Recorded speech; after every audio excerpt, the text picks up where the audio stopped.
Hey guys, so today I really wanted to talk a little bit about motherhood and money. It's not something I necessarily see talked about a lot intertwined, but I think is really important and quite pertinent to me in the stage of life that I am at.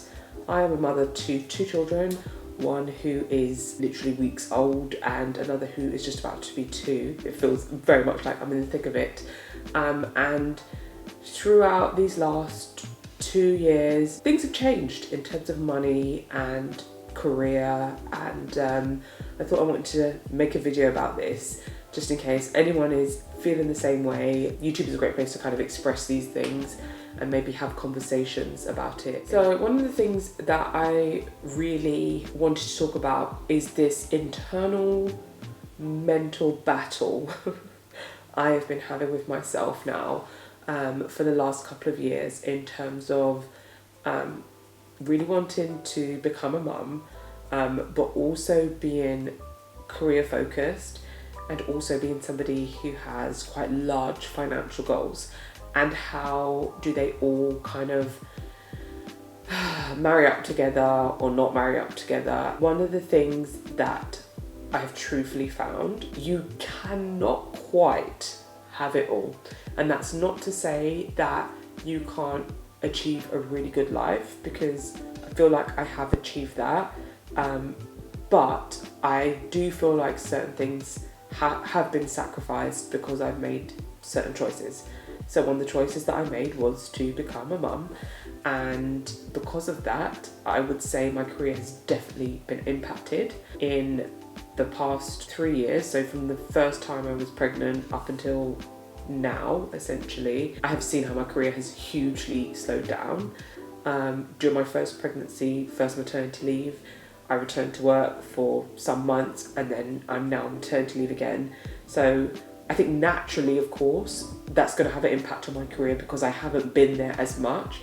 But also I do wonder how much, these things are just down to how our workplaces are set up and the expectations that we have on employees, which doesn't always go well with mothers or parents in general. The overextended hours, the showing that you will always go the extra mile, logging in, at night time and stuff. And maybe once you become a parent, those are the things you don't really want to do as much anymore. I know for me, that is definitely the case. And therefore it looks like I may be a less dedicated employee. I'm not less dedicated. I've just really put a higher importance on work-life balance, and really a higher importance on the fact that raising my kids is my number one priority in my life. And so, all of this does have an impact on your career, which has an impact on your finances. That's a hard pill to swallow sometimes for somebody like me, again, who's career focused and has big financial goals. But there's also the fact that I think to myself, 20, 30 years down the line, what would I have wished I would have done? And I know that I would have wished that I would have had kids, really been able to raise them in a way that I find loving and nurturing, and where quality time is important, and where a career kind of, if it has to take a back seat because I'm taking maternity leaves because I'm not working all hours of the night, then so be it. But yeah, this has definitely been an internal battle, a mental battle, one that sometimes I feel like I've resolved and then it kind of comes back in my head again. But if you're a mother and you're feeling similarly, then you're definitely not alone. Now, because of the career impact that can be had becoming a mother, of course this has a financial impact.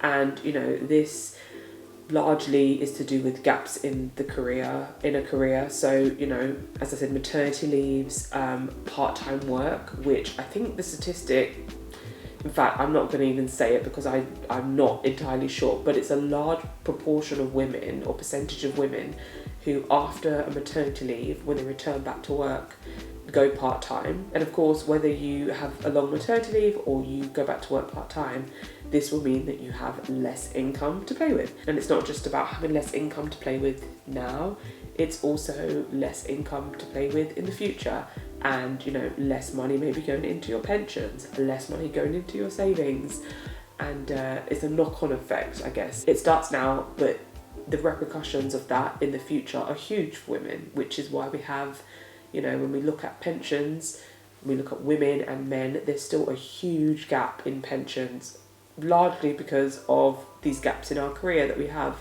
as women. And whether right or wrong it should be women or men taking gaps in career, we won't go into that debate, but the reality is most of the time right now it's women who experience this, and therefore it's women who are impacted the most. One of the ways that I've tried to mitigate the financial impact is making sure that my pension contributions are still very much something that I do. So, I haven't changed those because I'm on maternity leave, and I won't change. If I went back to part-time work, I would still either keep my pension contributions the same, like percentage-wise, or make sure that it's actually the same amount going in as it was when I was full-time, if that makes sense. So because I know of this impact, because I know of the pension gap, I'm really cognizant to think, what can I do to mitigate that? And that's one of the ways that I do it. I just make sure that I'm staying consistent with the plan. Another thing that I think is really important to do or to consider is that if you are a woman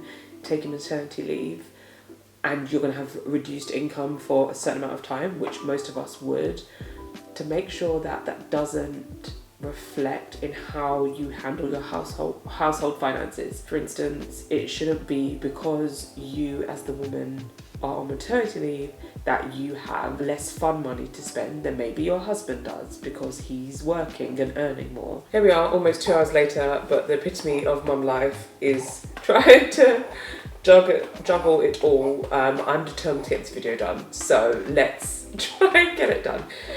So as I was saying before, it doesn't make sense that just because a woman is on maternity leave that, she has to have less access to money or finances, or the fact that all of a sudden her lifestyle has to decrease, but maybe her husband's lifestyle is exactly the same. Like, no, everything should still be equal during that time. The fact that maternity leave is happening is the sacrifice, the woman is making on behalf of the whole family. And so, it is important to take that into consideration when think about the financial impact, because things like that build resentment, things like that, make it even harder for the woman. They make the gap between men and women even harder in every aspect: emotional, mental, physical, financial. And so it's really important to try and keep a level playing field as partners during that time. So despite, the challenges of, motherhood and money and personal finance, one of the things that I would say has been really liberating to me is the fact that we, really did work for a few years to get our finances into a good and solid place before we started a family. And now that we have started a family, we really feel the impact of the fact that we put in the groundwork, because finances are not a stressor in our household. It's something we have to consider, it's something we have to be strategic about, but we're not stressed about. And a lot of that has to do with setting the groundwork. And so there is really freedom in planning. As much as people think that budgeting is restriction and budgeting is, boring, the reality is budgeting allows you to reach certain financial goals. Budgeting allows you to be really cognizant of your money, what's happening with it, building, working towards goals, savings, investings, reducing debt, etc. And when you do those things, you do really have more freedom in the future.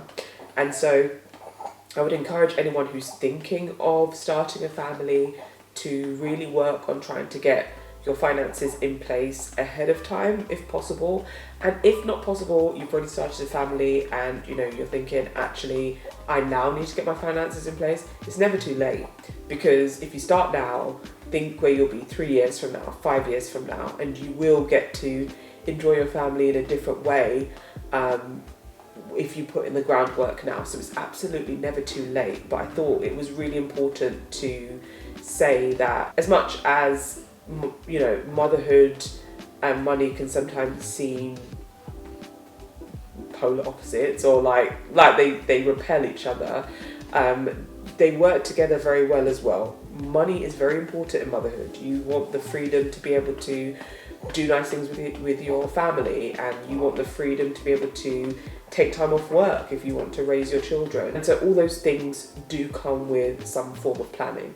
Another thing to consider is looking into the future, or looking forward, you know, forward thinking, I guess you could say. One of my things about raising kids is that I want them to be comfortable in themselves, comfortable in who they are, and, you know, comfortable around finances, comfortable talking about money, that it's not a taboo topic in our household, that we can openly talk about it, that we teach them the ways that we think is good to be with money, that you are a giver and a saver before you are a spender, but you also are comfortable to spend on yourself, on the nicer things in life. You're never going to be in a place where you don't feel like you can spend on yourself.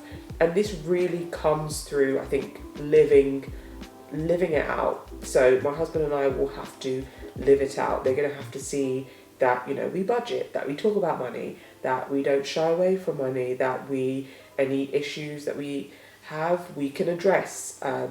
We will show them what it is to give, what it is to save, what it is to invest, and really start those things early. And I think as a mother, you know, and I'm speaking as a mother because I'm not a father, as a mother, you know that there are certain ways that you want to raise your child, with certain values, with certain morals. There are many that, you know, I wish to raise my children with. In terms of money, I think it's really about teaching them how to handle money appropriately from a really young age. I don't think it can be too early to learn these things. And another thing that I think is really important to really show both my son and daughter, but particularly my daughter, who one day may become a mother herself, is, you know, that just because you are a mother, you become a mother one day, doesn't mean that your life has to be miserable financially, doesn't mean that your life is ruined financially. You can still thrive, you can still enjoy it, as well as achieve whatever it is you wish to achieve as a mother. Having children and being financially successful or financially thriving doesn't have to be mutually exclusive events. They can happen in tandem. You can have both, but it does take strategic planning. It does take seasonality, seasons of sacrifice, seasons of strategy, seasons of extreme fruitfulness, or however you want to put it. There are seasons in life. I think another important thing is that looking to the future means also putting money aside for your children, for their future. It doesn't have to be much. It could be £2 a month, £5 a month, £10 a month. The goal really is to every month just put something aside for them, for their future, because compounding is a magnificent thing. And you know, from the time they're born until they're 18 or until they're 21, if you save 5, 10, 15, £20 a month, they will have a decent amount by the time they reach adulthood. We all know, we've all been at that stage of life, we all know how helpful some extra finances could be. That could go towards a car or car lesson, driving lessons, could go towards travel, could go towards university, could go towards purchasing a first home. Extra finances to help in those times is really helpful for them, but also for you, that you've got money set aside specifically for that is something that will make you feel good as a mother. On the flip side of this though, I think it's really important to say that you should never overstretch yourself to the point where you save for your kids but you can't save for your own future. It is like, I have seen so many videos on this and listened to podcasts and all sorts of things on people who become a financial burden to their children as they age, and this only really happens when you don't save for your own future. So if you're not able to save for your future and your children's future right now, then that's totally fine. Circumstances could change down the line.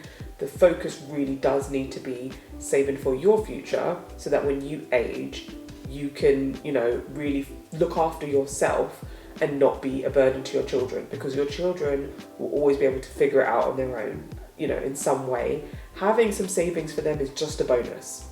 For them to live and survive and get on, they will figure it out. But in terms of having extra savings for them is just like a cherry on top. But what won't be a cherry on top is if you can't afford to look after yourself and now you're relying on them, then you just become a burden to your children. So, there is really an important balance to strike to realise, okay, what can I do right now?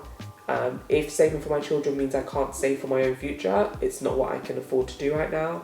But if you can do both, again, it's just to make sure that you do save sufficiently for yourself, for your future, and anything extra on top of that you save for your children's future. So yeah, I just wanted to kind of get some of those thoughts out because motherhood and money is an interesting topic that I think a lot can be said, and I think as mothers these conversations can be really, really useful to us to have amongst ourselves, to kind of get our thoughts out, hear how other people are feeling, and to realise that we're not alone in these thoughts. And so I do have a lot of different videos on this channel about different personal finance tips and things that I have done over the years that have been super useful, super helpful to get me to a place where I feel like I can enjoy motherhood, because finances aren't at a stressful point in my life.